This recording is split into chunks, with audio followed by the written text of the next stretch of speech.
My name is Cynthia Knighton, but everybody calls me Cindy.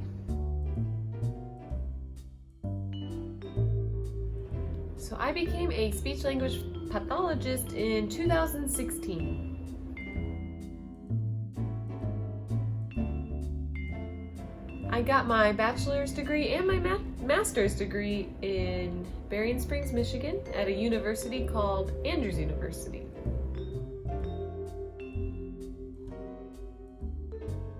So from high school, it varies on what route you take to become a speech therapist, but primarily what people do is get a bachelor's degree, which takes about 4 years, and then they go on to get their master's degree, which is another 2 years. So you're looking at a total of about 6 years to become a speech-language pathologist. So I was inspired to become a speech-language pathologist when I volunteered with a program during my undergrad years, and I was working with special needs adults, and I was able to watch speech therapists work with this population and see how they were able to help them communicate and work on life skills as well as social skills to help them become successful in the work environment. And so I was really inspired watching that and decided that was the route I wanted to go.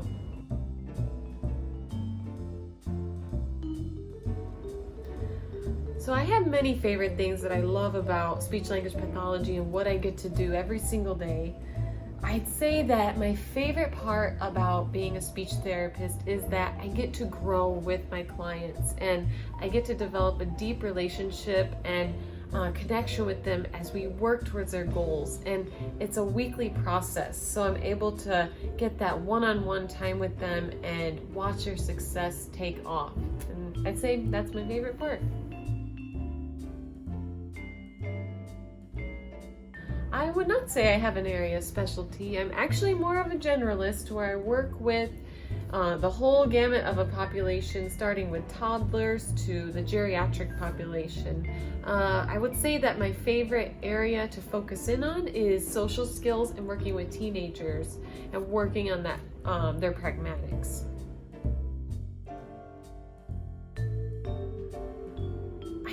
The thing I wish people knew about speech therapy is that we cover such a broad range of things for people.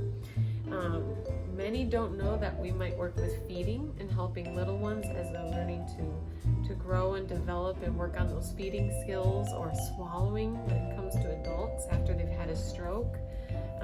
Many people don't know that we work with all areas in different ages.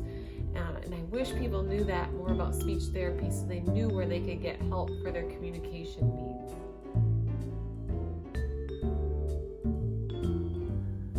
I think the thing that inspired me the most to start Speech for Success is I was working in a lot of different jobs and finding that as much as I loved my coworkers and I loved the students or the patients that I was working with, I was finding I wasn't getting the individualized time that I desired with these people because our days are only so long and I'm only allowed certain allotted times with people. And I was finding I was also getting a lot of burnout with the amount of paperwork we had to do in addition to the high caseloads. So I decided I wanted to take on more of an individualized person-centered approach so that I didn't have to rush through sessions.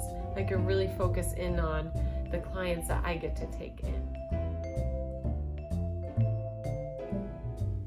So when people come to Speech for Success, my greatest hope is, a number of things actually.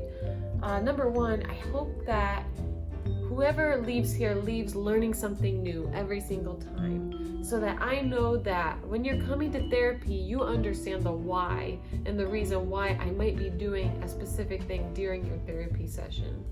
I also want to make sure and have hope that when you do come here, you feel like you leave doing even better than you were before. Most of all, that when you leave here, you feel positive and excited about your success that you're finding with your speech and language goals.